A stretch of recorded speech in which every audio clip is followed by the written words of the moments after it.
Accounting no problem में आपका स्वागत है। मैं हूं आरती। टैली प्राइम की इस वीडियो सीरीज के आज के अध्याय में हम आपको बताएंगे कि टैली प्राइम में लेजर क्या है और उसे कैसे देखते हैं। लेजर की यह वीडियो 2 पार्ट्स में है। पहले पार्ट में हम आपको लेजर के बारे में सामान्य जानकारी देंगे और दूसरे पार्ट में लेजर को कॉन्फ़िगर करके बताएंगे। साथ ही बताएंगे लेजर में रहते हुए ट्रांजैक्शन से संबंधित क्या काम किए जा सकते हैं। यहाँ हम आपसे कहना चाहते हैं कि यदि आप सफल व्यवसायी या सफल अकाउंटेंट बनना चाहते हैं तो इन दोनों वीडियोस में दी गई जानकारी आपके लिए बहुत ही महत्वपूर्ण है। आप इन्हें ध्यान से देखें और प्रैक्टिस भी करें। तो चलिए शुरू करते हैं आज का अध्याय। जैसा कि हमने आपको मैनुअल अकाउंटिंग की प्रोसेस के बीच बताया था कि अकाउंट यानी खाता क्या होता है।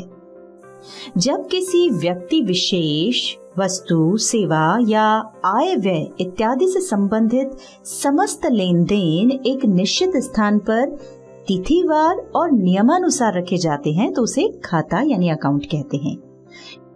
किसी भी खाते के 2 पक्ष होते हैं, डेबिट साइड यानी नाम पक्ष और क्रेडिट साइड यानी जमा पक्ष। डेबिट साइड लेफ्ट की तरफ होता है और क्रेडिट साइड राइट की तरफ होता है।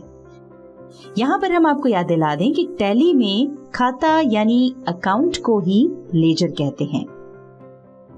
अभी तक हम टैली में कंपनी बनाना, लेजर्स बनाना, स्टॉक ग्रुप्स बनाना, स्टॉक आइटम्स बनाना, वाउचर्स में ट्रांजैक्शंस रिकॉर्ड करना और अन्य कई महत्वपूर्ण बातों के बारे में आपको जानकारी दे चुके हैं। इन सब के दौरान ही हमने आपको बताया था कि टैली में हमें सिर्फ लेजर बनाकर वाउचर्स की सहायता से ट्रांजैक्शंस रिकॉर्ड करना होते हैं।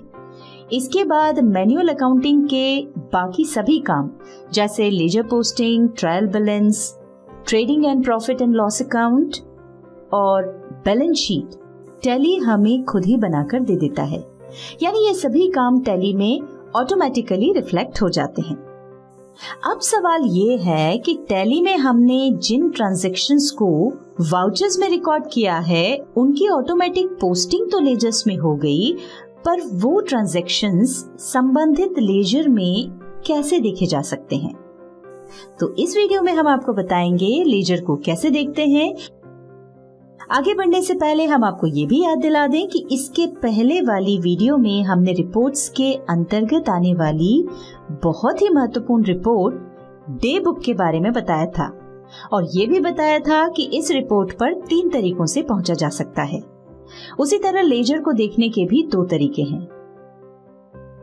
पहला, रिपोर्ट्स हेडिंग के अंतर्गत डिस्प्ले मोर रिपोर्ट्स में जाएं।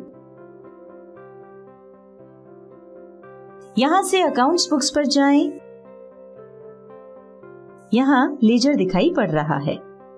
चलिए वापस चलते हैं। तो चलिए दूसरा तरीका भी देख लेते हैं जो कि मुख्य रूप से तब काम आता है जब हम टैली में कहीं और काम कर रहे होते हैं और इसी बीच हमें कोई लेजर देखना हो तो उसके लिए गो टू पर जाएं। देखिए यहाँ कॉमन रिपोर्ट्स के अंतर्गत ये लेजर वाउचर्स के नाम से दिखाई दे रहा है। चलिए वापस गेटवे ऑफ टैली पर चलते हैं। अब पहले बताए हुए तरीके से एक बार वापस लेजर पर चलते हैं और कोई लेजर ओपन करके देख लेते हैं। अभी हम गेटवे ऑफ टैली पर हैं। डिस्प्ले मोर रिपोर्ट्स के लिए डी प्रेस करेंगे। अब अकाउंट बुक्स के लिए ए प्रेस करें। अब यहाँ दिखाई पड़ रहे लेजर के लिए एल प्रेस करें। लिस्ट ऑफ लेजर्स आ रही है। आप जिस लेजर को देखना चाहते हैं नेम ऑफ लेजर के नीचे वो नाम टाइप करें। यहाँ पर हम कैश टाइप कर रहे हैं। ये देखिए कैश हाईलाइट हो रहा है। अब एंटर प्रेस कर दें। ऐसा करते ही लेफ्ट साइड में आपने जो लेजर सिलेक्ट किया था उसका नाम दिखाई पड़ेगा और राइट साइड में उसकी तारीख या पीरियड दिखाई पड़ेगा। अब आप जिस अवधि के लिए ये लेजर देखना चाहते हैं F2 प्रेस करके वो पीरियड टाइप करें। हम 1 मई से 31 जुलाई तक का पीरियड ले रहे हैं।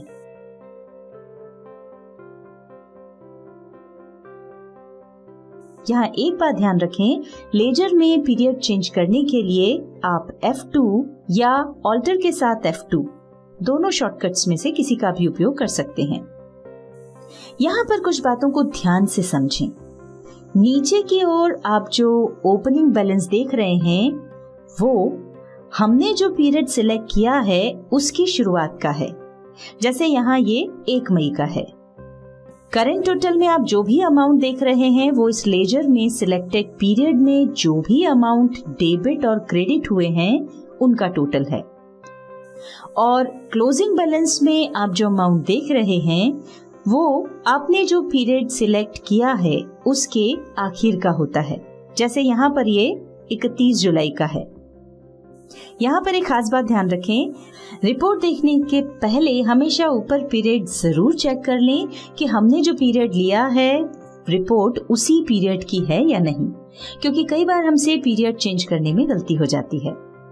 यहाँ पर हम आपको पीरियड बदलने के कुछ शॉर्टकट बता रहे हैं, पर उसके पहले 2 बातें समझना जरूरी हैं। पहली, हम शॉर्टकट की सहायता से जो भी तारीख लेंगे वो करंट फाइनेंशियल ईयर के लिए होगी। जैसे अभी हम 2020-21 यानी 1 अप्रैल 2020 से 31 मार्च 2021 के बीच काम कर रहे हैं, तो यहाँ जो भी तारीख आएगी वो इसी अवधि के बीच की होगी। दूसरी बात, चूंकि हम टैली के एजुकेशनल वर्जन पर काम कर रहे हैं इसलिए हम यहाँ पर सीमित तारीखों का ही उपयोग कर सकते हैं और वो हैं 1, 2 और 31। मान लीजिए हम 2 अप्रैल 2020 से 1 अक्टूबर 2020 तक का लेजर देखना चाहते हैं। F2 प्रेस करके फ्रॉम में 2 अप्रैल के लिए 2A टाइप करके एंटर प्रेस करेंगे और 2 में 1 अक्टूबर के लिए 1O टाइप करके एंटर प्रेस करेंगे। देखिए, ऐसा करते ही 2 अप्रैल 2020 से 1 अक्टूबर 2020 की रिपोर्ट आ गई है। अब मान लीजिए हम अप्रैल से लेकर मार्च तक सभी माह की रिपोर्ट्स देखना चाहते हैं, तो उसके लिए बगैर तारीख के सिर्फ माह टाइप करना होगा। जैसे हम फ्रॉम में अप्रैल के लिए A और 2 में मार्च के लिए M टाइप कर रहे हैं। देखिए, ऐसा करते ही अप्रैल से मार्च तक यानी पूरे फाइनेंशियल ईयर की रिपोर्ट आ गई है। इसमें एक कंफ्यूजन हो सकता है कि यदि हम ऐसे महीनों की रिपोर्ट्स देखना चाहते हैं जिनका शुरुआती अक्षर एक जैसा है, जैसे जनवरी, जून और जुलाई, ये सभी J से शुरू होते हैं, तो इनके लिए क्या टाइप करेंगे? तो हम आपको बता देते हैं कि जनवरी के लिए J, जून के लिए JUN और जुलाई के लिए JU टाइप करेंगे। और इसी तरह मार्च के लिए M और मई के लिए MAY टाइप करना होगा। यदि आपकी कंपनी पिछले कई वर्षों से बनी हुई है और आप किसी पिछले फाइनेंशियल ईयर का लेजर देखना चाहते हैं तो आपको तारीख के साथ फाइनेंशियल ईयर भी टाइप करना होगा। जैसे कि हम फाइनेंशियल ईयर 2017-18 का लेजर देखना चाहते हैं, तो F2 प्रेस करके 1 अप्रैल 2017 से 31 मार्च 2018 टाइप कर रहे हैं। ये देखिए, हमारे टाइप किए गए पीरियड की रिपोर्ट आ चुकी है। अब चूंकि इस अवधि में हमारी कंपनी थी ही नहीं, इसलिए यहाँ रिपोर्ट में कुछ नहीं आ रहा है। हम फिर से पीरियड चेंज कर लेते हैं।